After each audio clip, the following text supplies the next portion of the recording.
நியாய தீர்ப்பு அப்படின்னு அந்த ஒரு வார்த்தையை சொல்லும் போதே அது வந்து ரொம்ப ரொம்ப ஒரு முக்கியமான ஒரு வார்த்தை. அதுக்கு வந்து நம்ம என்ன பண்ணணுங்க, நிறையா முக்கியத்துவம் கொடுக்கணும் அப்படின்னு சொல்லிட்டு தான் என்ன பண்ணுறாருன்னா இந்த ஒரு பாடத்தையே அவர் ஆரம்பிக்கிறார் அப்படின்னு சொல்லிட்டு பார்க்குறோம்.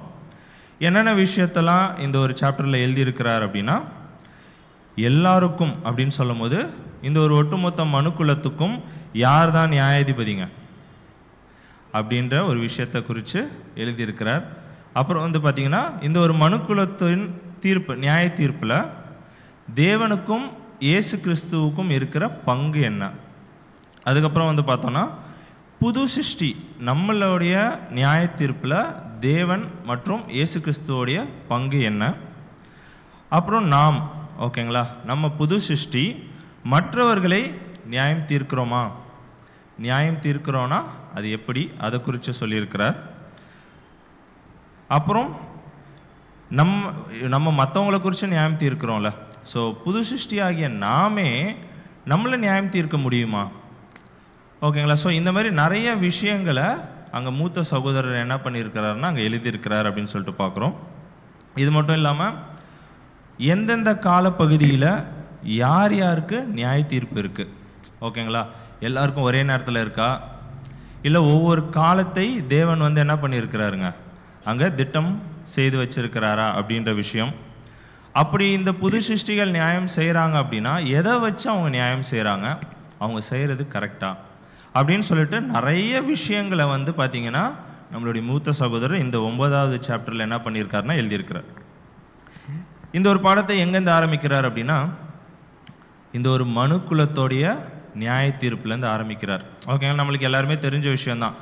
ஆதாம் தவறு செஞ்சார், உடனே தேவன் என்ன பண்ணிட்டாருங்க அங்கே ஒரு நியாய தீர்ப்பை அங்கே கொடுத்தார் அப்படின்னு சொல்லிட்டு நம்ம பார்க்குறோம். அப்படின்னா ஆதாம் நம்ம சொல்லும் போது வெறும் ஆதாம் மட்டும் கிடையாது, அவருடைய ஒட்டுமொத்த சந்ததியும் அது பொருந்தும் அப்படின்னு சொல்லிட்டு பார்க்குறோம்.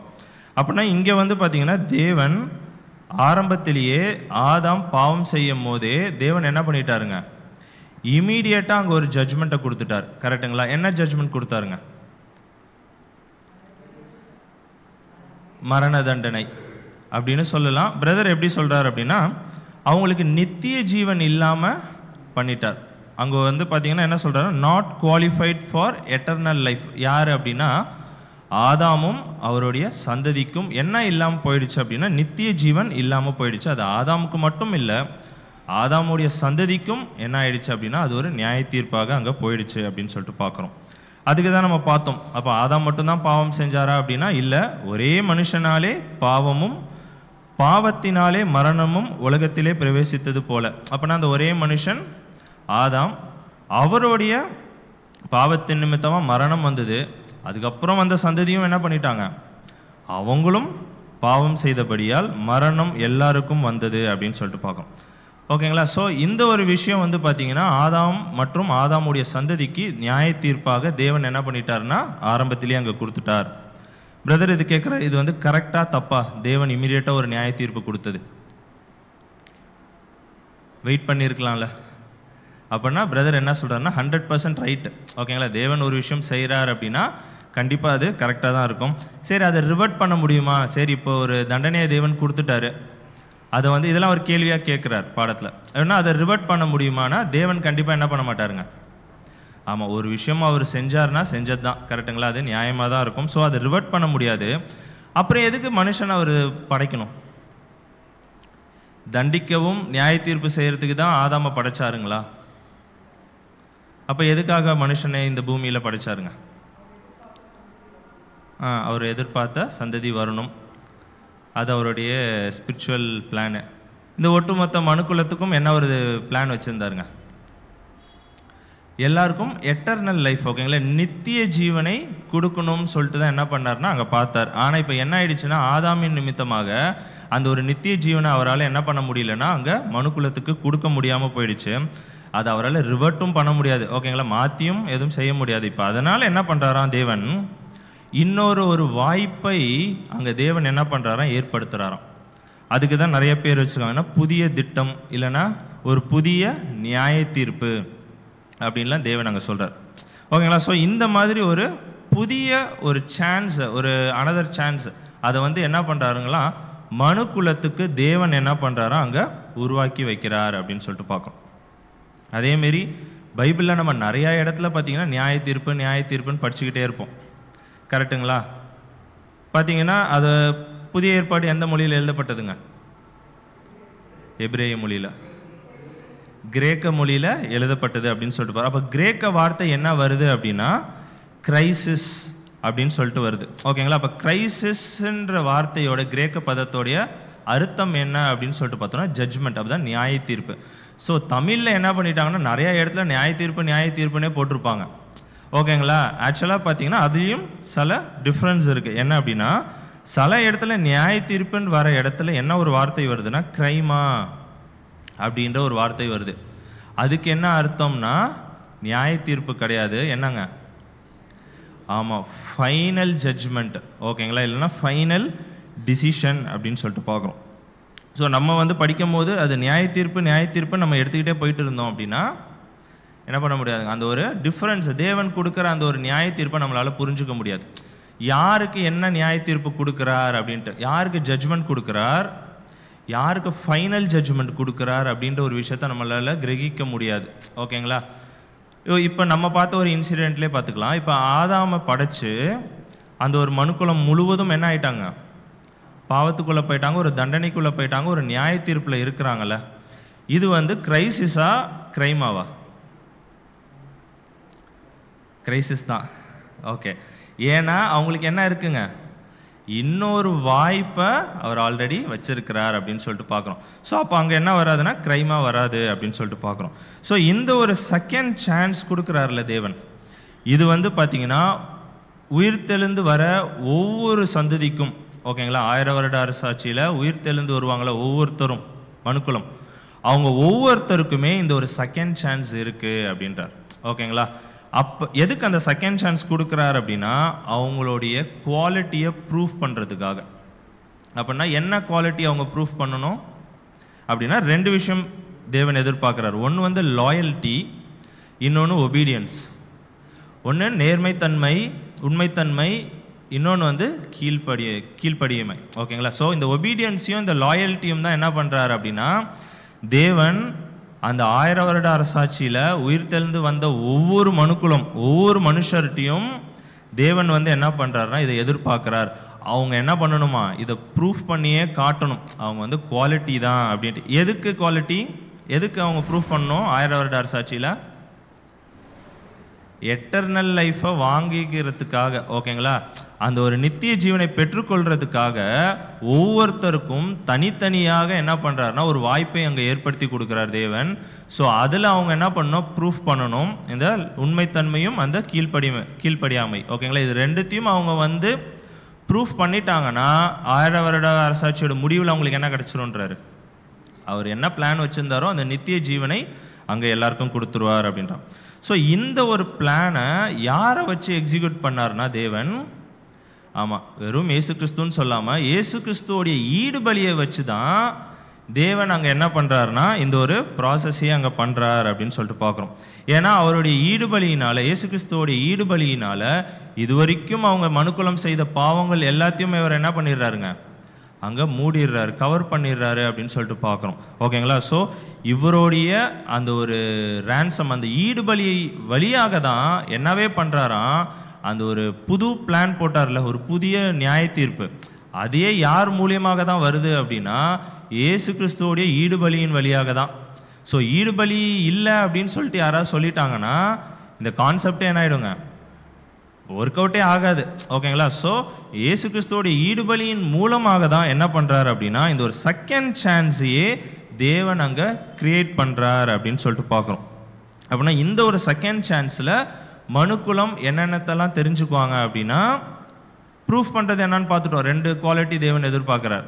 அப்போ அவங்க என்னென்ன தெரிஞ்சுக்குவாங்க அப்படின்னா ஒன்று தேவன் யார், தேவனுடைய திட்டம்னா என்ன, தேவனுடைய சித்தம் என்ன அப்படின்ற ஒரு விஷயத்த ஃபஸ்ட்டு தெரிஞ்சுக்குவாங்க.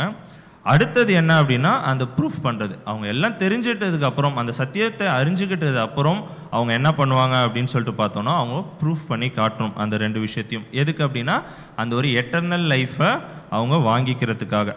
இதுக்காக தான் நம்ம போன வாரம் கூட ஒரு வசனம் வாசித்தோம்.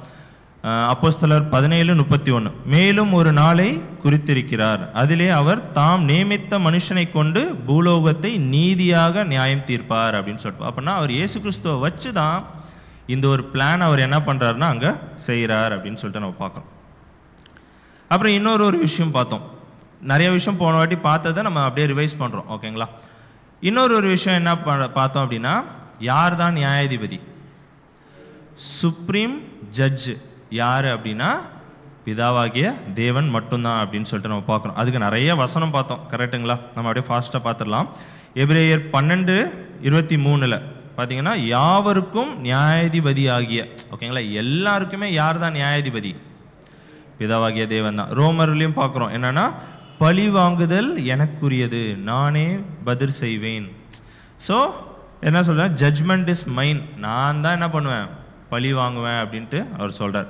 அதேமாரி எபிரேயர் 10:30 ஒன்று பார்த்தோம் என்னன்னா, கர்த்தர் தம்முடைய ஜனங்களை நியாயம் தீர்ப்பார். அவரே என்ன பண்ணுறாருங்க, அவருடைய ஜனங்களை அவர் தான் நியாயம் தீர்ப்பார் அப்படின்னு சொல்லிட்டு பார்க்குறோம். 50ஆம் சங்கீதம் 4ஆம் வசனத்துலையும் பார்க்குறோம், தம்முடைய ஜனத்தை நியாயம் தீர்க்க. அப்படின்னா அவர் தான் என்ன பண்ணுறாருங்க, ஜனங்களை அவர் நியாயம் தீர்க்கிறார். அப்போ உபாகமம் 32ஆம் அதிகாரத்திலையும் பார்க்குறோம் என்னன்னா, பழி வாங்குதல் பதில் அளிப்பதும் எனக்குரியது, அப்புறம் தம்முடைய ஜனங்களை அவர் தான் நியாயம் தீர்ப்பார் அப்படின்னு சொல்லிட்டு நிறைய வசனங்களை நம்ம போன வாட்டியே பார்த்ததுனால கொஞ்சம் ஃபாஸ்ட்டாக போகிறோம். ஸோ சுப்ரீம் ஜட்ஜு யார் அப்படின்னா நம்மளுடைய பிதாவாகிய தேவன் மட்டும்தான். இதில் இன்னொரு விஷயமும் இருக்குது. இந்த ஒரு நியாயப்பிரமாணம், இந்த ஒரு கட்டளைகள், இதெல்லாம் பழைய ஏற்பாட்டில். புதிய ஏற்பாட்லேயும் நம்மளுக்கு நிறைய பிரமாணம்லாம் இருக்குது. அன்பின் பிரமாணம் இதெல்லாம் பார்த்துருப்போம். ஸோ இது எல்லாமே யார் தான் உண்டாக்குனா? பிதாவாகிய தேவன் தான் கொடுத்தாரு. ஸோ அவருடைய லாஸை வச்சுக்கிட்டு, ஓகேங்களா, அவருடைய சட்டங்களை வச்சுக்கிட்டு நம்மளை என்ன பண்ண போகிறாருங்க, அங்கே ஒவ்வொருத்தரையுமே அங்கே நியாயம் தீர்க்க போகிறாரு அப்படின்னு சொல்லிட்டு பார்க்குறோம். அதேமாரி பிதாவாகிய தேவன் தான் நம்மளுக்கு யார் அப்படின்னு சொல்லிட்டு பார்த்தோன்னா, இரட்சகர், மீட்பர், எல்லாமே அவர் தான். நம்ம எப்பவுமே இரட்சகர்னால் யார் தான் ஞாபகம் வரும்? ஆமாம், இயேசு கிறிஸ்து தான் ஞாபகம் வரும். ஆனால் ஆக்சுவலாக அவர் என்ன சொல்கிறாருன்னா, நம்மளுக்கு இரட்சகர், மீட்பர் எல்லாருமே யார் தான் ஃபஸ்ட்டு அப்படின்னா நம்மளுடைய பிதாவாகிய தேவன் தான் அப்படின்னு சொல்கிறேன். ஏன்னா அவர் தான் என்ன பண்ணியிருக்காங்க, இந்த மனுக்குலத்துக்கு இன்னொரு வாய்ப்பை ஏற்படுத்தி கொடுக்குறாரு. ஓகேங்களா? நம்மளை ரிச்சத்தை எடுத்தது, மீட் எடுத்தது எல்லாமே அவர் தான். ஆனால் யாரை வச்சு பண்ணாருங்க? ஆமாம், குமாரனை வச்சு அங்கே பண்ணினாரு அப்படின்னு சொல்லிட்டு நம்ம பார்க்குறோம். அதேமாரி இன்னொரு விஷயமும் ஏசாயா 42:8 மட்டும் வாசிச்சிடலாம். ஏசாயா 42:8, நான் கர்த்தர், இது என் நாமம், என் மகிமையை வேறொருவருக்கும் என் துதியை விக்கிரகங்களுக்கு கொடேன். அப்போ நாங்கள் என்ன சொல்கிறார் அப்படின்னா, நான் கர்த்தர் யாருன்னா பிதாவாகிய தேவன் அங்கே சொல்லிட்டு இருக்கிறார், இது என் நாமம், என் மகிமையை வேறு ஒருவருக்கும் என்ன பண்ண மாட்டேன், கொடுக்க மாட்டேன். அதேமாரி என் துதியையும் நான் என்ன பண்ண மாட்டேன், வேற யாருக்கும் அங்கே கொடுக்க மாட்டேன் அப்படின்னு சொல்கிறார். அப்படின்னா அவருக்குன்னு ஒரு மகிமை இருக்குது, அவருக்குன்னு ஒரு டிக்னிட்டி இருக்குது, ஒரு ஹானர் இருக்குது. ஓகேங்களா? அதை யாருக்குமே என்ன பண்ண மாட்டாருங்க, விட்டு கொடுக்க மாட்டார் அப்படின்னு சொல்லிட்டு பார்க்குறோம். அப்படின்னா இதை நம்ம கேட்கும் போது என்ன தோணும், அவர் தான் இப்போ இயேசு கிறிஸ்து என்ன நிலைமையில் இருக்கிறாரு? லோகோஸா? பழைய இப்போ கேட்குறேன். இப்போ ஏன்னா இப்போ இந்த வசனத்தின்படி எப்படி இருக்குங்க, அவரோட மகிமையையும் அவருடைய துதியையும் யாருக்குமே விட்டு தர மாட்டேன்றார். அப்போ இயேசு கிறிஸ்து எந்த ஒரு இதில் இருக்கிறாருங்க? ஆமாம், அவர் உயிர் தெழுந்ததுக்கு அப்புறம், அவருடைய கோர்ஸை முடிச்சதுக்கு அப்புறம் யாரோட ஸ்தானத்துக்கே போயிருக்கிறாரு? தேவனுடைய ஸ்தானத்துக்குன்னு பார்க்குறோம்ல. அப்புறம் இந்த வசனம் எப்படி சூட் ஆகும்? கரெக்டுங்களா? சும்மா யோசிச்சு பார்த்தோன்னா, ஏன்னா இயேசு கிறிஸ்துவ என்ன பண்ணுறாருங்க, அதே ஸ்தானத்துக்கு வரப்போ அவர் மட்டும் இல்லை, 1,44,000 பேருக்கும் என்ன தர போகிறாருங்க, அதே ஸ்தானத்தை ஷேர் பண்ண போகிறேன் அப்படின்னு சொல்லிட்டு சொல்கிறார். கரெக்டுங்களா?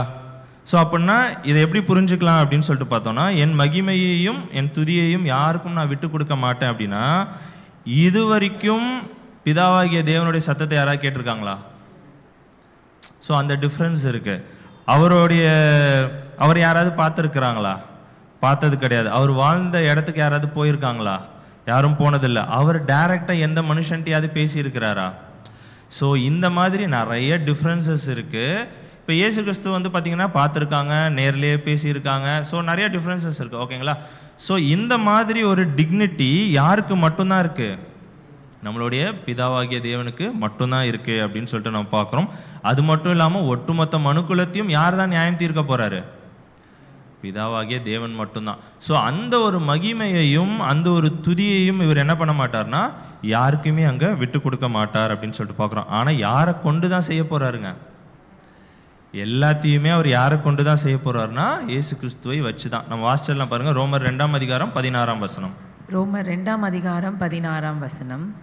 என் சுவிசேஷத்தின்படியே தேவன் இயேசு கிறிஸ்துவை கொண்டு மனுஷருடைய அந்தரங்களை குறித்து நியாயம் தீர்ப்பு கொடுக்கும் நாளிலே அது விளங்கும். அப்படின்னா அவர் யாரை வச்சு தான் பண்ணுறாருனா அவருடைய குமாரரை வச்சு தான் என்ன பண்ண போகிறாருங்க? நியாய தீர்ப்பு அங்கே செய்கிறாரு. அதுக்கு சொல்கிறாரு அவர் வந்து ரொம்ப சந்தோஷப்படுறாராம்.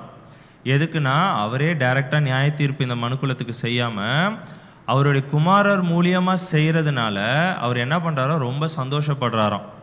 ஓகேங்களா? எதுக்கு அப்படின்னா இவருக்கு வர அந்த ஒரு கணம் அந்த ஒரு மகிமை யாருக்கும் இப்போ போகணும்னு பார்க்குறாரு, குமாரனுக்கும் அது கிடைக்கணும்னு சொல்லிட்டு அந்த ஒரு ஷேரிங் மைண்டு.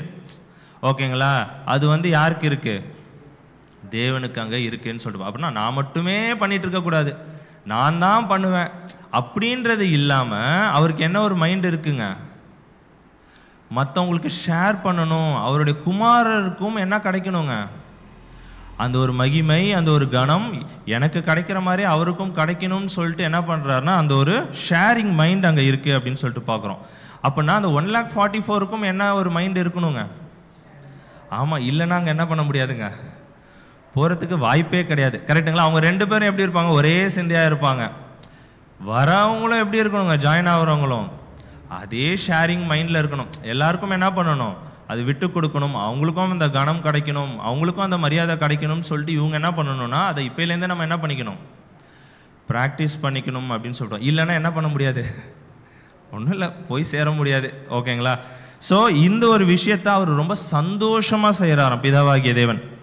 அதனால தான் பார்த்தீங்கன்னா அந்த 7 நாள் கிரியேஷனில் 7ஆவது நாள் அப்படின்னா எவ்வளோ வருஷங்க?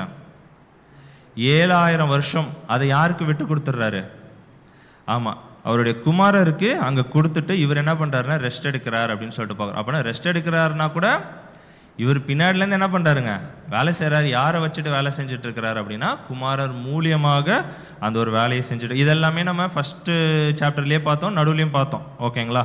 ஸோ இப்படி தான் என்ன பண்ணுறாருன்னா நியாய தீர்ப்பு அங்கே பண்ணிகிட்ருக்கிறார் அப்படின்னு சொல்லிட்டு பார்க்குறோம்.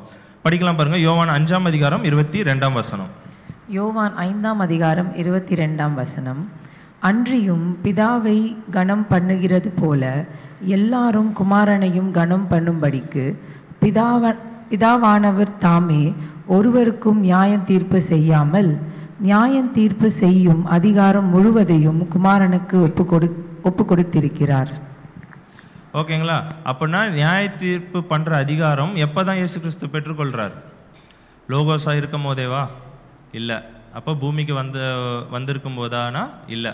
அவருடைய கோர்ஸை முடிச்சுட்டு உயிர் தெழுந்தார்ல, அப்போ தான் என்ன பண்ணுறாரு? நம்ம போனாடி வாசிச்சோம். ஓகேங்களா? இருக்குன்னு நினைக்கிறேன் வாசனம். அதையும் வாசிச்சலாம். மத்தேயு 28:18. மத்தேயு 28:18.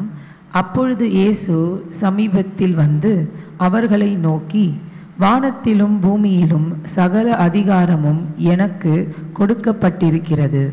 எப்போ தான் கொடுத்தார் அப்படின்னா அவருடைய உயிர்த்தெழுதலுக்கு அப்புறம் என்ன ஆயிடுச்சு அப்படின்னா அந்த ஒரு நியாய தீர்ப்பின் அதிகாரத்தை பிதாவாகிய தேவன் என்ன பண்ணுறாருன்னா அங்கே இயேசு கிறிஸ்துவிட்டு அங்கே கொடுக்குறார் அப்படின்னு சொல்லிட்டு பார்க்குறோம். சரி, ஏன் தேவன் டைரெக்டாக நியாய தீர்ப்பு செய்யக்கூடாது மனுக்குலத்தை? ஏன் இயேசு கிறிஸ்துவின் வழியாக பண்ணணும்? அவரே டைரெக்டாக பண்ணியிருக்கலாம். அவர் ஷேரிங் மைண்ட் இருக்குது, ஷேர் பண்ணார், அதெல்லாம் ஓகே. ஏன் அவருடைய திட்டத்தில் டைரெக்டாக அவரே நியாய தீர்ப்பு செஞ்சுருக்கலாம்ல? அவர் யாரும் பார்க்க முடியாது, அவரால் பார்க்க முடியும்.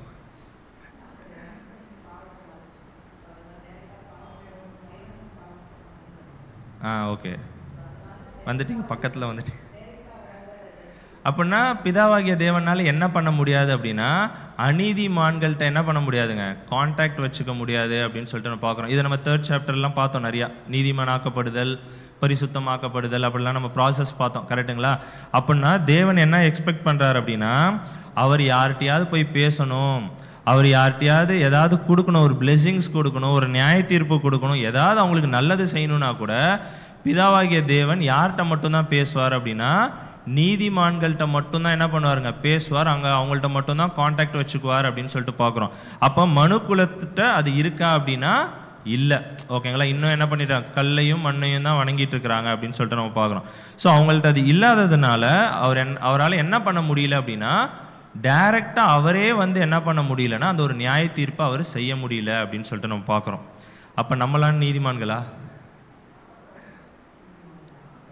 ஆமாம், நம்ம ஆக்சுவலாக நீதிமான்கள்லாம் கிடையாது. தேவன் என்ன பண்ண ஒரு கிருபை கொடுக்குறார். என்ன அப்படின்னா, நம்மளை யார் யாரெல்லாம் இயேசு கிறிஸ்துவோடைய ஈடுபலியை விசுவாசிக்கிறாங்களோ அவங்க எல்லாரையுமே எப்படி பார்க்குறாருங்க, நீதிமான்களை போல பார்க்குறாரு. ஸோ அதன் மூலியமாக நம்மள்ட்ட என்ன பண்ணுறாருங்க, அவர் பேசுகிறாரு, அவர் கான்டாக்ட் வச்சுக்கிறாரு அப்படின்னு சொல்லிட்டு. அப்படின்னா ஃபஸ்ட்டு ஒரு பேசிக்கான ஒரு விஷயம் தேவன் எதிர்பார்க்கறது என்ன அப்படின்னா, நம்ம போய் ஒருத்தவங்கள்ட்ட கான்டாக்ட் வச்சுக்கணும் அப்படின்னா, தேவன் வந்து கான்டாக்ட் வச்சுக்கணும்னா அவங்க எப்படி இருக்கணுங்க, நீதிமானாக அங்கே இருக்கணும் அப்படின்னு சொல்லிட்டு நம்ம பார்க்குறோம். ஸோ நம்மளை என்ன பண்ணுறாரு அப்படின்னா, சத்தியத்தை சொல்லி கொடுத்து நம்மளை என்ன பண்ணுறாருங்க, நீதிமான் அப்படின்ற ஒரு ஸ்தானத்துக்கு எடுத்துகிட்டு வர்றாரு. ஆக்சுவலாக நம்ம நீதிமான்கள்லாம் கிடையாது. ஸோ நம்மளை அந்தமாரி பார்க்குறாரு இயேசு கிறிஸ்துவை வச்சு. ஸோ அப்படி பார்க்கறதுனால என்ன ஆகிடுதுன்னா, நம்மள்ட்ட அவர் கான்டாக்ட் வச்சுக்கிறாரு அப்படின்னு சொல்லிட்டு பார்க்குறோம். ஆனால் இது மனு குலத்திட்ட கிடையாது அப்படின்னு சொல்லிட்டு பார்க்குறோம். அவங்களுக்கு இது எப்போ தான் இந்த ஒரு ப்ராசஸ்லாம் நடக்கும்னா, 1000 வருட அரசாட்சியில் தான் என்ன பண்ணுவாங்க, இந்த ஒரு ப்ராசஸ்லாம் உங்களுக்கு நடக்கும். அவங்க உயிர்த்தெழுந்து வந்ததுக்கப்புறம் அதுவும் யாரை வச்சு தான் பண்ண போகிறாருங்க, ஆமாம், அவருடைய குமாரரை வச்சு தான் பண்ண போகிறார். ஓகேங்களா? 1000 வருட அரசாட்சியிலையும் அவர் குமாரரை வச்சு தான் என்ன பண்ண போகிறாருன்னா இந்த ஒரு விஷயத்த பண்ணுறார் அப்படின்னு சொல்கிறோம். அதுதான் மீடியேட்டர் அப்படின்னு சொல்லிட்டு நம்ம பார்க்குறோம். அப்படின்னா தமிழில் மத்தியஸ்தர் அப்படின்னு சொல்லிட்டு நம்ம பார்க்குறோம். அப்படின்னா இயேசு கிறிஸ்துவுக்கு என்ன ஒரு பொறுப்பு இருக்கான் தெரியுமா? 1000 வருட அரசாட்சியில் உயிர்த்தெழுந்து வராங்களா ஒவ்வொருத்தரும், மனுக்குலத்தில் இருக்கிற ஒவ்வொருத்தருக்கும் யார் தான் பொறுப்பு தெரியுங்களா? பிதாவாகிய தேவன் கிடையாது, இயேசு கிறிஸ்து தான் ரிப்போர்ட் கொடுத்தாகணும். யார்கிட்ட? பிதாவாகிய தேவன்கிட்ட. இவர் நடுவில் மீடியேட்டராக இருந்து, மத்தியஸ்தராக இருந்து ஒவ்வொருத்தரையும் வழி நடத்தி திருத்தி அவங்களுடைய கேரக்டர்ஸை ப்ரூஃப் பண்ணி ஃபஸ்ட்டு சத்தியத்தை சொல்லி கொடுத்து, நம்ம பார்த்துருப்போம் பேசிக் சப்ஜெக்ட் நியாய தீர்ப்பு அப்படின்னு சொல்லிட்டு. அப்படின்னா சத்தியத்தை ஃபஸ்ட்டு சொல்லி கொடுத்து அதுக்கப்புறம் அதன்படி அவங்களை கிரியை செய்ய வச்சு கடைசியாக என்ன பண்ணுவாருங்க, அந்த ஒரு 1000 வருட அரசாட்சி முடியும் போது தான் என்ன பண்ணுவார்னா அங்கே போயிட்டு ரிப்போர்ட்டை அங்கே கொடுப்பார் தேவன்ட்ட அப்படின்னு சொல்லிட்டு பார். ஸோ ஒவ்வொருத்தருக்குமே என்ன ஒரு பொறுப்பு, ஒருத்தருக்கும் யார் தான் பொறுப்பு அப்படின்னா நம்மளுடைய ஆண்டவராகிய இயேசு கிறிஸ்து தான் அப்படின்னு சொல்லிட்டு நம்ம பார்க்குறோம். ஸோ இயேசு கிறிஸ்து என்ன பண்ணுவார்னா அவருடைய 1000 வருட அரசாட்சியில் எந்த அளவுக்கு அவர் கிருபை அன்பு எவ்வளோ காட்ட முடியுமோ காட்டுவாராம், அவங்கள திருத்தி கூட்டிகிட்டு வர்றதுக்காக ஒட்டுமொத்த மனுக்குலத்தையும். ஆனால் எண்ட் ஆஃப் 1000 இயர்ஸ் 1000 வருட அரசாட்சியோட முடிவில் அவருடைய ஜட்ஜ்மெண்ட் வந்து பார்த்தீங்கன்னா ரொம்ப ஸ்ட்ரிக்டாக இருக்குமா. எப்படி சொல்கிறாருன்னா நம்மளுடைய மூத்த சகோதரர், the final executive judgement will be justice without mercy. அப்போனா 1000 வருட அரசாட்சியோட முடிவில் இயேசு கிறிஸ்து பண்ணுற அந்த ஒரு நியாய தீர்ப்பு எப்படி இருக்குமா, கிருபையே இருக்கா. ஏன்னா 1000 வருஷம் என்ன பண்ணிட்டாருங்க, காமிச்சிட்டாரு. ஸோ கடைசியாக என்ன பண்ணுவாரோ அது வரைக்கும் திருந்தலை அப்படின்ற போது அவர் என்ன பண்ணுறாருன்னா ரொம்ப ஸ்ட்ரிக்டாக அங்கே என்ன பண்ணுறாருன்னா ஒரு நியாய தீர்ப்பு அங்கே செய்கிறார் அப்படின்னு சொல்லிட்டு பார்க்கும். இந்த நியாய தீர்ப்பில் தான், எந்த நியாய தீர்ப்பு, 1000 வருட அரசாட்சி முடியும் போது ஒரு நியாய தீர்ப்பு நடக்குதுல்ல இயேசு கிறிஸ்து பண்ணுறாருல, அதில் தான் யாருக்கும் வாய்ப்பு இருக்குங்க, சபையாக இருக்குது. யாருங்க அந்த சபையாக இருக்கு? ஓகேங்களா? ஸோ நம்மளுக்கும் என்ன இருக்குன்னு சொல்கிறாருன்னா ஒரு வாய்ப்பு அங்கே இருக்குது அப்படின்னு சொல்லிட்டு அங்கே பார்க்குறோம். ஓகேங்களா? ஸோ இவ்வளோ பெரிய ஒரு விஷயத்த என்ன பண்ணுறாருங்க தேவன் ரொம்ப சிம்பிளாக என்ன பண்ணுறாருன்னா அழகாக இங்கே வந்து எடுத்துகிட்டு வந்துட்டுருக்கிறார் அப்படின்னு சொல்லிட்டு நம்ம பார்க்குறோம். எப்படின்னா இயேசு கிறிஸ்துவை வச்சு கடைசியாக என்ன பண்ணுறாரு அப்படின்னா நம்மளுக்கும் அதில் ஒரு வாய்ப்பை அங்கே ஏற்படுத்தி கொடுக்குறார் அப்படின்னு சொல்லிட்டு பார்க்க. எதுலன்னா அந்த ஒரு செகண்ட் சான்ஸில். சரி, இப்போ இந்த ஒரு சபை வகுப்பாருக்கு அந்த ஒரு நியாய தீர்ப்பு பண்ணுற ஒரு அதிகாரத்தை அங்கே கொடுக்குறார். ஓகேங்களா? அப்படின்னா அந்த சபை வகுப்பாருக்கு எப்போ அவங்களுக்கு நியாய தீர்ப்பு? ஏன்னா அவங்களே என்ன பண்ணுவாங்க, போய் நியாய தீர்ப்பு செய்ய போகிறாங்க 1000 வருட அரசாட்சி கடைசியில்.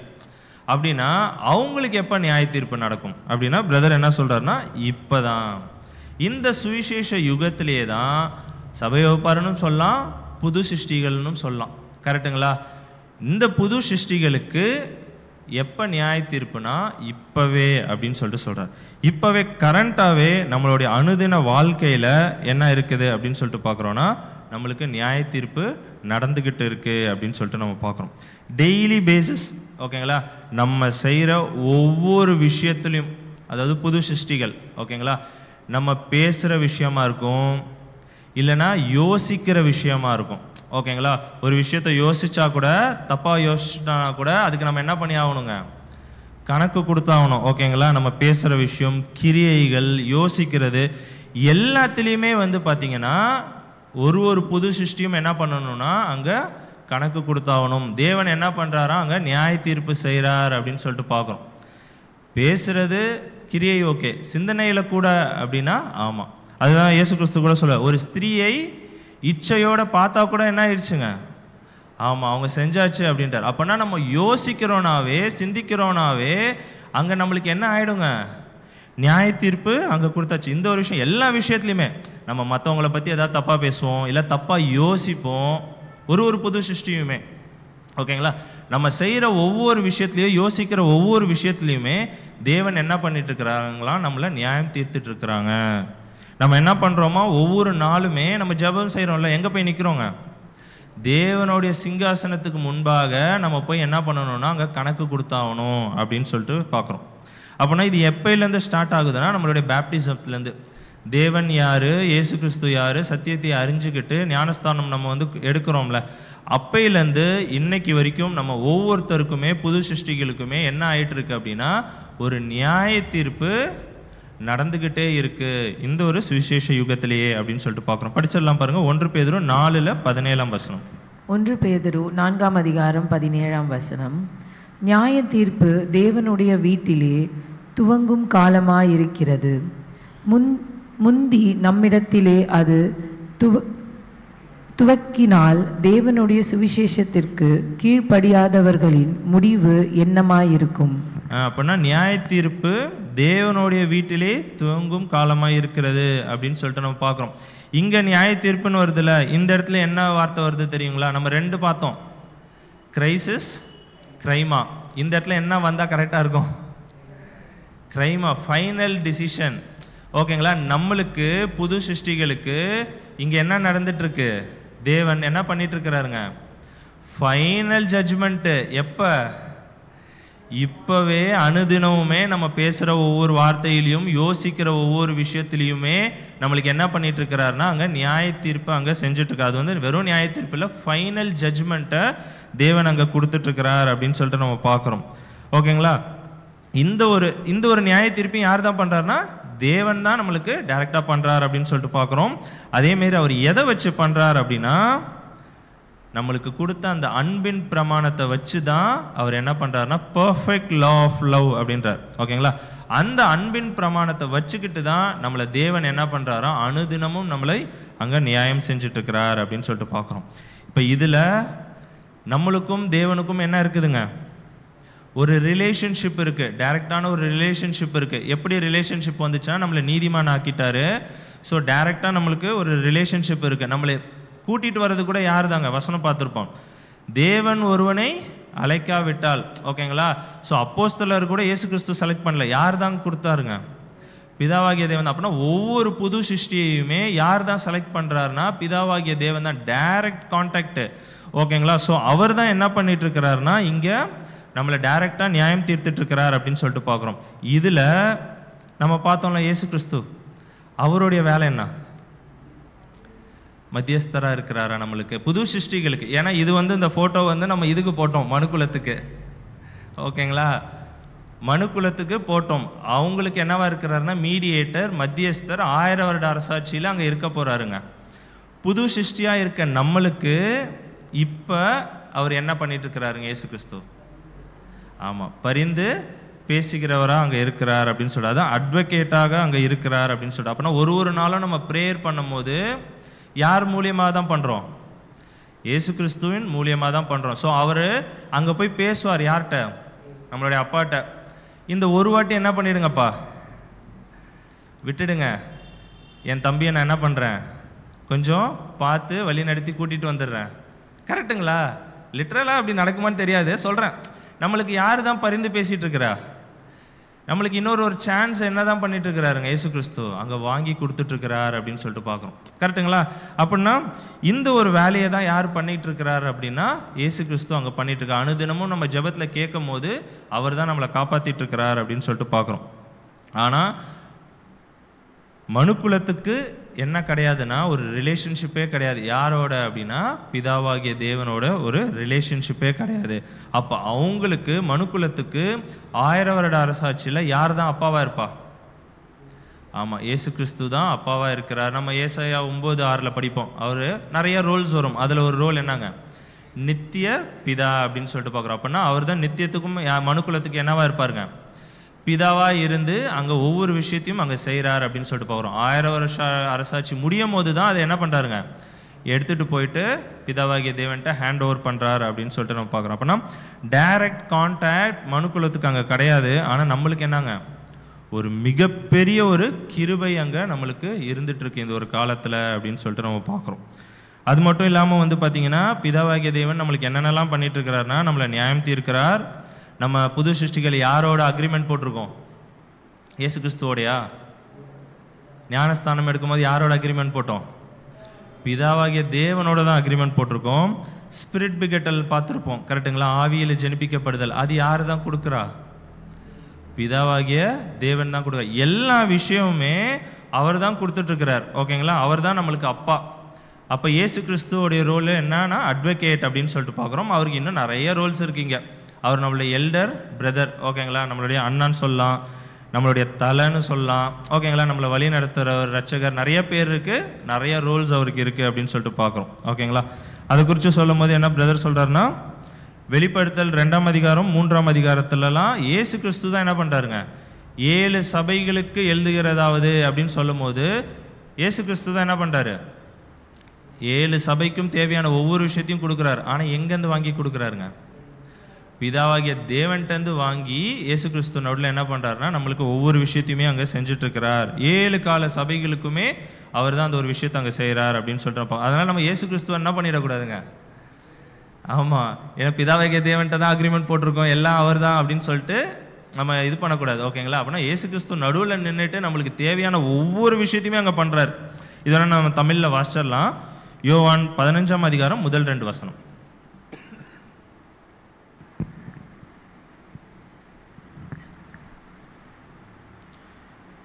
யோவான் 15ஆம் அதிகாரம் முதல் 2 வசனங்கள்.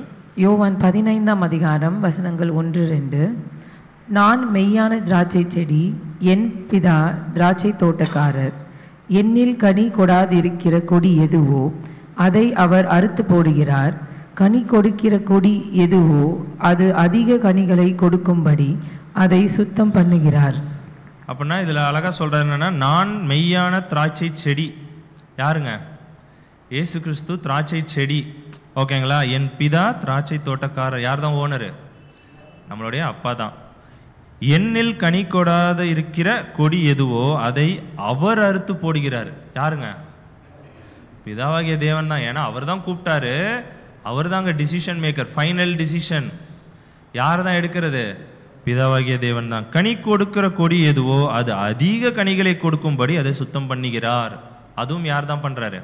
பிதா. ஆனால் யார் வழியாக பண்ணிட்டு இருக்கிறார் அப்படின்னா இயேசு கிறிஸ்துவின் வழியாக அங்கே பண்ணுறார் அப்படின்னு சொல்லிட்டு போவோம். அதேமாரி பிரதர் ஒரு 2 பேரபிள்ஸையும் அங்கே மென்ஷன் பண்ணுறார். என்னென்னா ஒன்று வந்து தாளந்து உமை, இன்னொன்று வந்து ராத்தல் உமை. ஓகேங்களா? ரெண்டுமே கிட்டத்தட்ட சிமிலராக தான் இருக்கும். ஓகேங்களா? இதுலேயும் யார் தான் வந்து எஜமான் அங்கே இருக்கிறா? ஆமாம், எஜமான் வந்து கொடுத்துட்டு போவார். இயேசு கிறிஸ்து தான். அங்கே பனிஷ்மெண்ட் கொடுக்கறதும் யாராக தான் இருக்கும்? இயேசு கிறிஸ்து தான் வந்து கொடுக்குற மாதிரி இருக்கும். ஓகேங்களா? நம்ம படிக்கும் போது நம்ம இயேசு கிறிஸ்து தான் நம்மளுக்கு நியாயம் செய்கிற மாதிரி இருக்கும். அதுக்கு தான் பிரதர் இந்த பேரபிள்ஸை கோட் பண்ணி என்ன சொல்கிறாருன்னா, நம்மளுக்கு கொடுக்கறது அந்த எஜமான் யாருன்னா இயேசு கிறிஸ்து தான். ஆனால் யார் வழியாக கொடுக்குறாருன்னா பிதாவாகிய தேவனோட அனுமதி இல்லாமல் அவர் கொடுக்க மாட்டார். ஸோ பிதாவாகிய தேவன் தான் நம்மளுக்கு ஃபுல் ஜட்ஜ்மெண்ட்டு. ஆனால் யாரை வச்சுட்டு செய்கிறார் அப்படின்னா இயேசு கிறிஸ்துவை வச்சுட்டு செய்ய. இதை வந்து நம்ம எப்பயுமே மறந்துடக்கூடாது, புரிஞ்சுக்கணும் அப்படின்னு சொல்லிட்டு பார்க்குறோம். இப்போ இன்னொரு டாபிக்குள்ளே என்ட்ரு ஆகிறோம். என்ன அப்படின்னா ஒரு புது சிருஷ்டி. என்னென்னா இப்போ நம்ம ஆல்ரெடி பார்த்துட்டோம், புது சிருஷ்டிகள் அதாவது சபை வகுப்பார் 1000 வருட அரசாட்சியில் இயேசு கிறிஸ்துவோட நியாய தீர்ப்பில் இருப்பாங்க அப்படின்னு சொல்லிட்டு பார்த்துட்டோம்.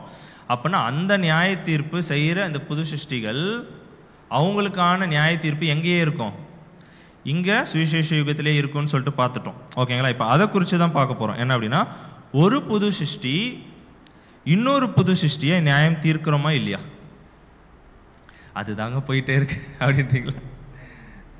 அப்படின்னா ரொம்ப ஈஸியாக நம்ம என்ன பண்ணிவிடுவோங்க, ஒரு சிந்தையிலியாக இருக்கட்டும், கிரியையிலியாக இருக்கட்டும், என்ன பண்ணிவிடுவோம், ரொம்ப ஈஸியாக நம்ம என்ன பண்ணிவிடுவோம்னா இன்னொரு புது சிருஷ்டியை நம்ம என்ன பண்ணிவிடுவோம், ஈஸியாக நியாயம் தீர்த்துருவோம், தீர்ப்பு சொல்லிடுவோம். கரெக்டுங்களா?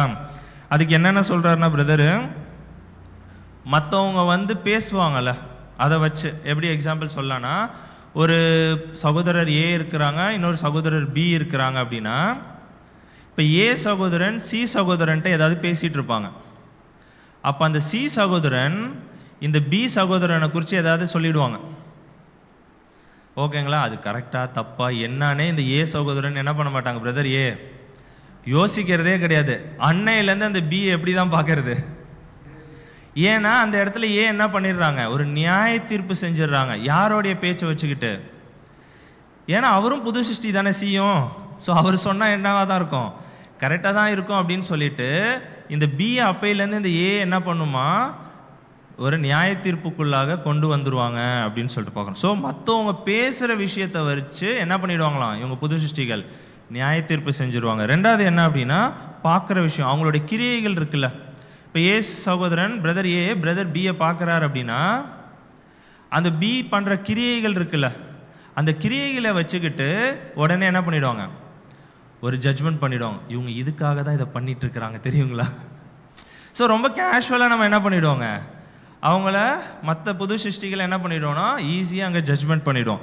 இன்னொரு காரணம் என்ன சொல்கிறார் அப்படின்னா, இந்த பி சகோதரன் ஏதாவது பேசுவார்ல, பேசுகிற விஷயத்தை வச்சு ஏ சகோதரன் பார்த்தீங்களா இவர் எப்படிலாம் பேசுகிறாரு, இவரெல்லாம் ஒரு புது சிருஷ்டியா? மேபி அன்னைக்கு மட்டும்தான் அவர் ஏதாவது தப்பாக பேசியிருக்கலாம், ஏதாவது ஒரு தவறுக்குள்ளே வந்திருக்கலாம். ஓகேங்களா? அதை வச்சுக்கிட்டு அவரோட லைஃபையே நம்ம என்ன பண்ணிவிடுவோம், இவர் இப்படி தான் போல அப்படின்னு சொல்லிட்டு என்ன பண்ணிவிடுவோம், நம்ம ஒரு நியாய தீர்ப்புக்குள்ளாக கொண்டு வந்துடுவோம்.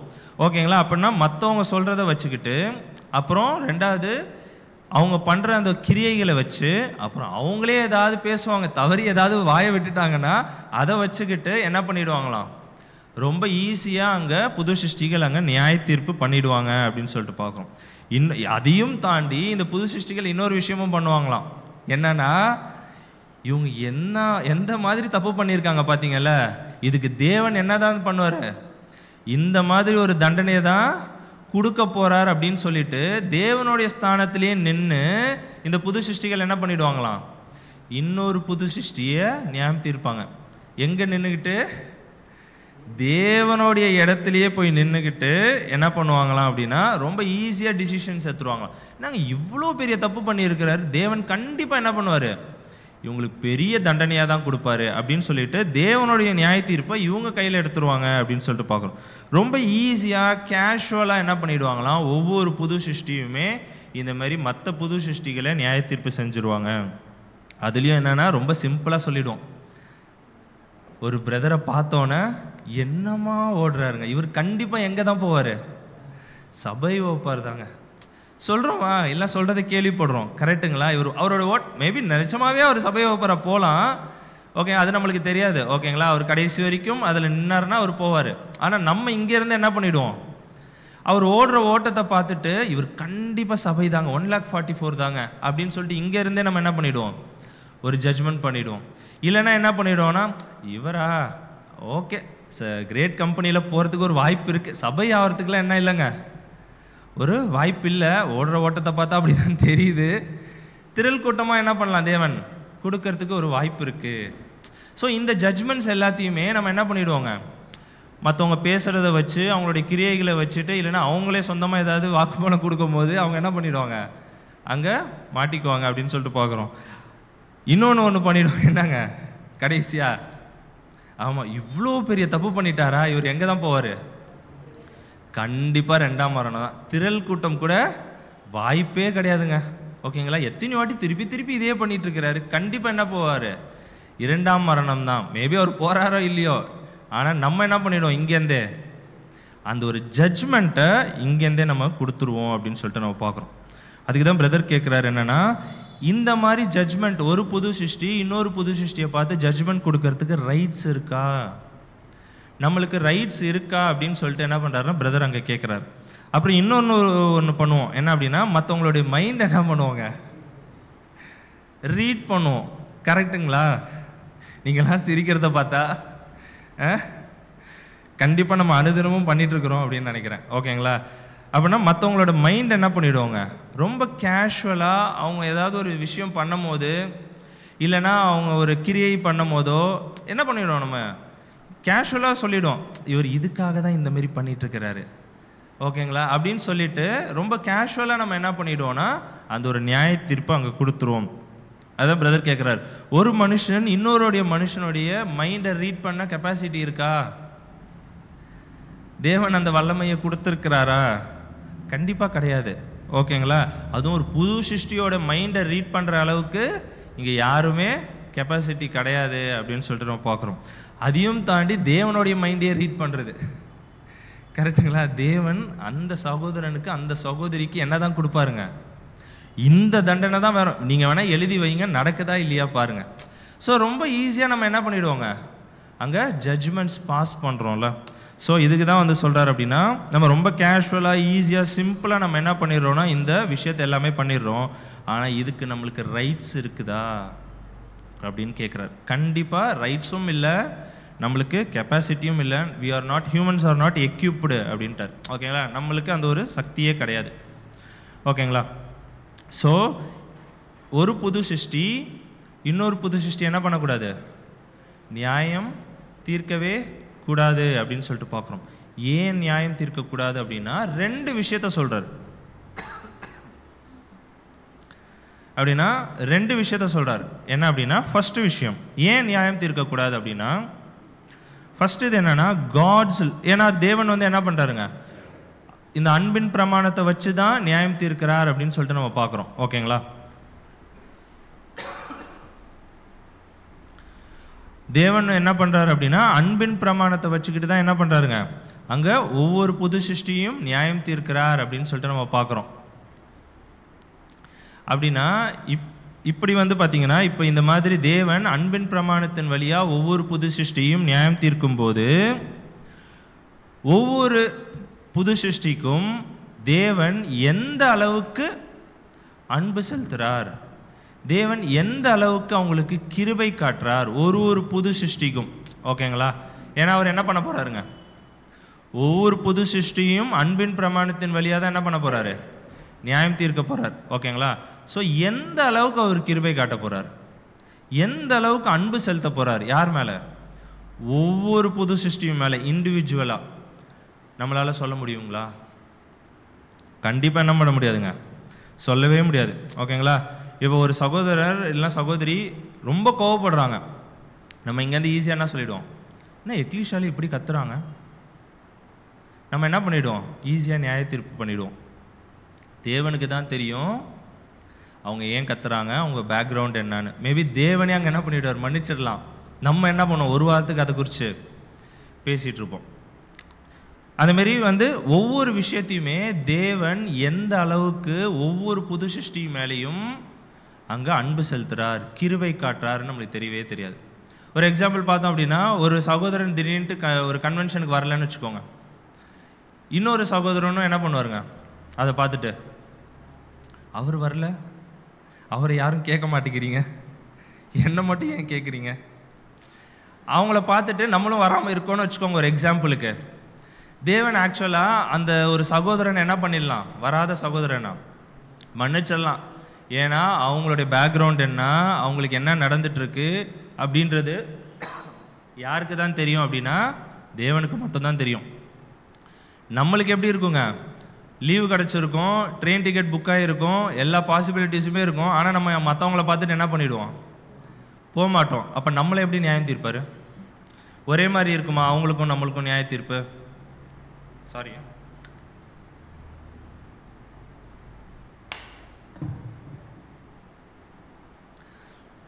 அப்படின்னா ஒவ்வொருத்தருக்கும்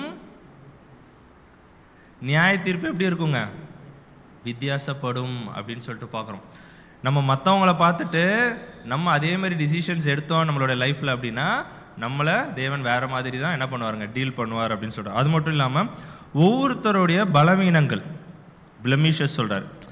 ஒரு சகோதரன் இருக்கிறார் அப்படின்னா அவருடைய பலவீனங்கள் யாருக்கு தான் தெரியும்? நல்லா தேவனுக்கு தான் நல்லா தெரியும். ஓகேங்களா? ஸோ அதையும் பேஸ் பண்ணி தான் தேவன் என்ன பண்ணுவார்னா அங்கே கிருபை காட்டுவார். ஏன்னா அழைச்சவர் அவர் தான். ஸோ அவர் என்ன பண்ணுவார்னா ஒவ்வொருத்தருடைய பேக்ரவுண்ட் அவருக்கு தெரியும். அவர் என்ன பண்ணுவார்னா ஒவ்வொருத்தரும் மேபி அவர் கிருபை காட்டலாம் அந்த பலவீனத்துக்கு. ஸோ நம்ம அதை என்ன பண்ண முடியாதுன்னா ஜட்ஜ் பண்ணவே முடியாது அப்படின்னு சொல்லிட்டு பார்க்கணும். அது மட்டும் இல்லாமல் ஒவ்வொருத்தருக்கும் கிடைக்கப்பட்ட வெளிச்சம், ஓகேங்களா, இந்த சத்திய வெளிச்சம் இருக்குல்ல, ஒவ்வொருத்தருக்கும் டிஃபர் ஆகும். கரெக்டுங்களா? எல்லாரும் ஒரே புரிதலில் இருக்க மாட்டாங்க. இதெல்லாம் நம்ம முன்னாடியே பார்த்துருக்கோம். அதேமாரி ஒவ்வொருத்தருக்கும் இருக்கிற ஆவியின் வரங்கள் ஒவ்வொருத்தருக்கும் டிஃபர் ஆகும். ஒருத்தருக்கும் இருக்கிற அண்டர்ஸ்டாண்டிங் கெப்பாசிட்டி, ஓகேங்களா, ஒரு சப்ஜெக்ட் நம்ம எடுக்கிறோம் இல்லைன்னா கேட்குறாங்க அப்படின்னா ஒவ்வொருத்தரும் என்ன பண்ணுவாங்க, ஒரு விதமாக புரிஞ்சுக்க வாய்ப்பு இருக்குது. கரெக்டுங்களா? ஸோ அது யாருக்கு தான் தெரியும்? ஆமாம், தேவனுக்கு தான் அங்கே தெரியும். ஸோ அந்த பேக்ரவுண்ட் தெரிஞ்சு தேவன் என்ன பண்ணுவார் அப்படின்னா அங்கே அந்த ஒரு நியாய தீர்ப்பை செய்வார். அப்படின்னா அவங்களுக்கு கிரேஸ், அந்த ஒரு கிருபை அதிகமாக போகலாம், கம்மியாகவும் ஆகலாம். அதை நம்ம என்ன பண்ண முடியாது அப்படின்னா அங்கே சொல்லவே முடியாது அப்படின்னு சொல்லிட்டு பார்க்குறோம். இப்போ ஒரு சகோதரன் வந்து ஃபேமிலியோட சத்தியத்தில் இருக்கிறாரு. ஒரு எக்ஸாம்பிள் எடுத்துக்கலாம். ஃபேமிலியோட ஹஸ்பண்ட், ஒய்ஃபு, குழந்தைங்க எல்லாம் சத்தியத்தில் இருக்காங்க, ஃபேமிலியோட சத்தியத்தில் இருக்காங்க. அவங்களுக்கு எப்படி கிருபை செய்வார் தேவன்? இன்னொரு சகோதரன் இல்லைன்னா ஒரு சகோதரி தனியாக வந்திருக்கிறாங்க அப்படின்னா அவங்க எவ்வளோ போராடி அந்த ஒரு மீட்டிங்க்கு வருவாங்க. இப்போ 2 பேருக்கும் ஒரே மாதிரி இருக்குமா? தேவன் கண்டிப்பாக என்ன பண்ண மாட்டாருங்க, அது செய்வேன். நம்ம எக்லீஷியாலே நம்ம கதையெல்லாம் கேட்டிருப்போம். பிரதர்ஸு வீட்டில் எவ்வளோ பிரச்சனையெல்லாம் தாண்டி என்ன பண்ணுறாங்க, எக்லீஷியா சண்டே வரதுக்கே அவ்வளோ பிரச்சனையெல்லாம் தாண்டி வராங்க. ஸோ அவங்களுடைய நியாய தீர்ப்பும் குடும்பத்தோடு ஒருத்தவங்க இருக்கிறாங்க, நல்லா ஹஸ்பண்டு, ஒய்ஃபு, பிள்ளைங்க எல்லாமே சத்தியத்தில் இருக்காங்க, அவங்க வரதுக்கு எவ்வளோ ஈஸியாக இருக்கும் மீட்டிங்ஸ்க்கு. அதனால் சரி இந்த சகோதரன் ஏன் லேட்டாக வர்றாரு அப்படின்னு சொல்லிட்டு நம்ம மற்றவங்கள பார்த்து குத்தம் சொல்ல முடியுமா? அவருடைய பேக்ரவுண்ட் தேவனுக்கு தான் தெரியும். அவர் வீட்டில் எவ்வளோ பிரச்சனை இருக்கும், இல்லைனா இதை தாண்டி மீட்டிங் முடிச்சுட்டு வீட்டுக்கு போனால் எவ்வளோ பிரச்சனை இருக்குன்னு தேவனுக்கு தான் தெரியும். ஸோ அவங்களுக்கு நியாய தீர்ப்பு வேறு மாதிரி இருக்கும். இந்த ஃபேமிலிக்கு எப்படி இருக்குங்க, நியாய தீர்ப்பு கண்டிப்பாக வேறு மாதிரி இருக்கும். அது மட்டும் என்ன சொல்கிறேன்னா, யார் ரொம்ப கிருபை வாங்கியிருக்கிறாங்களோ அவங்கள்ட்ட தேவன் நிறைய அக்கௌண்ட் எதிர்பார்ப்பாராம். நம்ம நிறைய கிருபை வாங்கியிருக்கோம் அப்படின்னா நம்ம திருப்பி நிறையா கொடுக்க வேண்டியவர்களாக இருக்கிறோம். ஸோ ஒவ்வொருத்தருடைய பாவங்கள், ஓகேங்களா, மற்றவங்க அந்த தப்பு செய்கிறாங்களே நானும் அந்த தப்பு செய்கிறேன் அப்படின்னு சொல்லிட்டு நம்ம போனோம் அப்படின்னா அவங்களுக்கு ஒரு மாதிரி இருக்கும் நியாய தீர்ப்பு, நம்மளுக்கு வேறு மாதிரி இருக்கும் அப்படின்னு சொல்லிட்டு பார்க்குறோம். ஸோ இந்த மாதிரி நம்ம என்ன பண்ணிட முடியாதுன்னா ஒரு புது சிருஷ்டி இன்னொரு புது சிருஷ்டியை டைரெக்டாக என்ன பண்ணிட முடியாதுங்க, நியாய தீர்ப்பு பண்ணிட முடியாது. ஏன்னா தேவனுடைய கிருபை, அந்த ஒரு அன்பு ஒவ்வொருத்தருக்கும் மாறும் அப்படின்னு சொல்லிட்டு பார்க்குறோம். இதுதான் ஃபஸ்ட்டு. இது ரெண்டாவதாக என்ன சொல்கிறார் அப்படின்னா, பேசிக்காகவே நம்மளையே நம்மளால் நியாயம் தீர்த்துக்க முடியுமா கேட்குறாரு பிரதர். ஒரு புது சிருஷ்டியாலேயே நம்மளால் நியாயம் தீர்த்துக்க முடியுமா எப்படி கேட்குறாரு. நம்ம ஏதோ ஒரு தப்பு செஞ்சுட்டோம்னு வச்சுக்கோங்க, ஒரு பாவமோ ஒரு தவறோ ஏதோ செஞ்சுட்டோம் அப்படின்னா தேவன் இந்த மாதிரி தான் நியாய தீர்ப்பு செய்வார் அப்படின்னு சொல்லிட்டு நம்மளாலே சொல்ல முடியுமா? நம்மளுடைய பர்சனல் லைஃபுக்கு வாய்ப்பே கிடையாது. கரெக்டுங்களா? ஒரு தப்பு செஞ்சுட்டோம் அப்படின்னா அதை மன்னிப்பாரா, மன்னிக்க மாட்டாரா, குழம்பும், கரெக்டுங்களா, தண்டனை கொடுப்பாரா, வெயிட் பண்ணிட்டு இருப்போம் எப்போ என்ன நடக்கும்னு தெரியாமல். கரெக்டுங்களா? ஸோ நம்மளே நம்மளுடைய லைஃப்லேயே என்ன பண்ண முடியாதுங்க, நம்மளால் ஒரு ஜட்ஜ்மெண்ட் பண்ண முடியாது. ஓகேங்களா? ஸோ இந்த மாதிரி இருக்கும்போது நம்ம எப்படி இன்னொருத்தரை போய் நியாயம் தீர்க்கிறோம்? ஸோ நம்மளே என்ன பண்ண நிதானித்து பார்க்க முடியல. நம்மளுக்கு எந்த அளவுக்கு தேவன் அங்கே கிருபை காட்டுவாருன்னு நம்மளுக்கு தெரியாது. கரெக்டுங்களா? சம்டைம்ஸ் என்ன பண்ணிடுவோமா, ரொம்ப ஸ்ட்ரிக்டாக நம்மளே நியாயம் தீர்த்துருவோமா. ஏதோ ஒரு தவறு செஞ்சிட்டோம் அப்படின்னா ரொம்ப ஸ்ட்ரிக்டாக என்ன பண்ணிவிடுவோம், ஆமாம், ஒரு வாரம் யார்ட்டையும் பேச மாட்டோம், ரொம்ப டல்லாக இருப்போம், பார்த்தாவே தெரியும், பைபிள் எடுக்க மாட்டோம், ப்ரேயர் பண்ண மாட்டோம். ஏன்னா அந்த ஒரு பாவம் நம்மளை என்ன பண்ணிகிட்டே இருக்கும், உறுத்திக்கிட்டே இருக்கும். கரெக்டுங்களா? நம்மளே ரொம்ப ஸ்ட்ரிக்டாக சில பேர் என்ன பண்ணிவிடுவாங்களாம், நியாயம் தீர்த்துருவாங்களாம். சில பேர் என்ன பண்ணிவிடுவாங்களாம், ரொம்ப லீனியண்ட்டாக எடுத்துக்குவாங்களாம், இவ்வளோ தானே அப்படின்னு சொல்லிட்டு என்ன பண்ணிவிடுவாங்களாம், ரொம்ப லீனியண்ட்டாக அவங்களுக்கு என்ன பண்ணிவிடுவாங்க, கிருபை, அந்த ஒரு கருணையை அவங்களுக்கு காட்டிக்குவாங்க அப்படின்னு சொல்லிட்டு பார்க்குறோம். எப்படின்னு நினச்சிக்குவாங்களாம், இதெல்லாம் ஒரு தப்பா, தேவன் என்ன பண்ணிடுவார், கண்டிப்பாக மன்னிச்சிடுவாருங்க. இதோ அந்த சகோதரன் தான் அதே தான் பண்ணார், அவர் நல்லா தானே இருக்கிறாரு, நம்மளையும் என்ன பண்ணிடுவார், தேவன் மன்னிச்சிடுவாருன்னு சம்டைம்ஸ் ரொம்ப லீனியண்ட்டாக பண்ணிவிடுவோமா, சம்டைம்ஸ் என்ன பண்ணிவிடுவோமா, ரொம்ப ஸ்ட்ரிக்டாக நம்மளே அங்கே பண்ணிவிடுவோம் அப்படின்னு சொல்லிட்டு பார்க்குறோம். ஸோ அந்த மாதிரி ரொம்ப ஸ்ட்ரிக்டாக இருக்கும் போது நம்மளுக்குள்ளே என்ன வருமா, ஒரு குற்ற உணர்ச்சி வரும். ஓகேங்க, அதனால தான் நம்ம என்ன சொல்லலாம், வி வில் ஃபால் பேக் அப்படின்றார் பிரதர். என்னென்னா பைபிள் எடுத்து படிக்க மாட்டோம், தேவன்கிட்ட போய் நிற்க மாட்டோம். ஏன்னா நம்மளுக்குள்ளே என்ன ஆகிட்டே இருக்குங்க, அந்த குற்ற உணர்ச்சி நம்மளை குத்திக்கிட்டே இருக்கும். கரெக்டுங்களா? அதுக்கு தான் என்ன சொல்கிறாங்கன்னா, இது ஒட்டு மொத்தமாக யாரோட வஞ்சனை அப்படின்னா சாத்தானுடைய வஞ்சனை அப்படின்னு சொல்லிட்டு பார்க்குறோம். ஓகேங்களா? ஸோ தேவன் எந்த அளவுக்கு நம்மளே ஒரு புது சிருஷ்டி நம்மளே என்ன பண்ணிக்க முடியலங்க, நியாய தீர்ப்பு செய்ய முடியல அப்படின்ற போது இன்னொரு புது சிருஷ்டியை என்ன பண்ணுறாங்க, நியாயம் தீர்க்கிறது எப்படி, உங்களால் எப்படி அதை பண்ண முடியும், மற்றவங்க செய்கிறாங்க அப்படின்றதுக்காக நீங்களும் அதே தவிர செஞ்சீங்க அப்படின்னா அதில் என்ன யூஸ் இருக்குது அப்படின்னு சொல்லிட்டு கேட்குறேன். ஸோ இந்த ஒரு 2 விஷயத்தையுமே அங்கே என்ன பண்ணுறாருன்னா பிரதர் அங்கே கேட்குறாரு. இதிலே இன்னொன்றும் சொல்கிறார் ஒரு பாயிண்ட் என்ன அப்படின்னா, நிறைய தப்பு பண்ணிவிடுவோமா, தொடர்ந்து பண்ணிகிட்டே இருப்போமா. ஒரு அழகாக ஒன்று சொல்கிறோம், தேவன் அன்பின் தேவனாக இருக்கிறார், அதனால் என்ன தப்பு செஞ்சாலும் என்ன பண்ணிவிடுவார், மன்னிச்சிடுவார் அப்படின்னு சொல்லிட்டு சில பேர் என்ன பண்ணிவிடுவோமா, அந்தமாரி நினச்சிக்கிட்டு ரொம்ப தைரியமாக பாவம் செய்ய ஆரம்பிச்சிருவோமா. தேவன் யாருங்க, அன்பின் தேவன் தானே, இந்த சின்ன தப்பை அவர் மன்னிக்க மாட்டாரா அப்படின்னு சொல்லிட்டு ரெகுலராக அந்த ஒரு தப்பை என்ன பண்ணுவோமா, பண்ண ஆரம்பிச்சிடுவோமா. ஸோ இந்த மாதிரிலாம் நம்ம பண்ணிகிட்ருக்குறோம் அப்படின்னா சாத்தானுடைய வஞ்சனையில் நம்ம என்ன பண்ணிகிட்ருக்குறோன்னா அங்கே இருந்துகிட்ருக்குறோம் அப்படின்னு சொல்லிட்டு நம்ம பார்க்குறோம். ஓகேங்களா? ஸோ இதோடு பார்த்திங்கன்னா இந்த ஒரு டாப்பிக்கு அங்கே முடியுது. 2 விஷயம் இதில் சொல்கிறார். என்ன அப்படின்னா, ஒரு புது சிருஷ்டி இன்னொரு புது சிருஷ்டியை நியாயம் தீர்க்க கூடாது, ரைட்ஸ் இல்லை. அடுத்தது நம்மளால் என்ன பண்ணிக்க முடியலங்க, நியாயம் தீர்க்க முடியல. ஓகேங்களா? ஸோ இந்த மாதிரி ஒரு சிச்சுவேஷன் இருக்கும்போது தேவன் ஒரு புது சிருஷ்டியை எப்படி நியாயம் தீர்ப்பார் படிக்கலாம். மத்தேயு 7ஆம் அதிகாரம் முதல் 2 வசனங்கள். மத்தேயு 7ஆம் அதிகாரம் வசனம் 1 முதல் 2. நீங்கள் குற்றவாளிகள் என்று தீர்க்கப்படாதபடிக்கு மற்றவர்களை குற்றவாளிகள் என்று தீர்க்காதிருங்கள். ஏனெனில் நீங்கள் மற்றவர்களை தீர்க்கிற தீர்ப்பின்படியே நீங்களும் தீர்க்கப்படுவீர்கள். நீங்கள் மற்றவர்களுக்கு அளிக்கிற அளவின்படியே உங்களுக்கும் அளக்கப்படும். ஓகேங்களா? ஸோ இந்த 2 வசனத்தை வச்சுக்கிட்டு தான் தேவன் என்ன பண்ண போகிறாருங்க, ஒவ்வொரு புது சிருஷ்டியையும் அங்கே நியாயம் தீர்க்க போகிறார் அப்படின்னு சொல்லிட்டு பார்க்குறோம். தேவனுடைய சித்தம் இருந்தால் அடுத்த வாரம் என்ன பண்ணலான்னா தொடர்ந்து இந்த ஒரு வசனத்தையும் நம்மளுடைய மூத்த சகோதரருடைய விளக்கத்தையும் நம்ம என்ன பண்ணலான்னா தொடர்ந்து பார்க்கலாம். இதோட பார்த்திங்கன்னா இந்த ஒரு பாடம் முடியுது அப்படின்னு சொல்லிட்டு நம்ம பார்க்குறோம். இது மட்டுமாய் பொறுமையாய் கேட்ட நம்ம அனைவரையும் தேவன் தாமே ஆசீர்வதிப்பாராக. அடுத்த வாரம் 1 மார்ச் தொடர்ந்து நம்ம என்ன பண்ணலான்னா இந்த ஒரு டாப்பிக்கை தொடர்ந்து நம்ம பார்க்கலாம். தேவன் தாமே நம்ம அனைவரையும் ஆசீர்வதிப்பாராக. ஆமென்.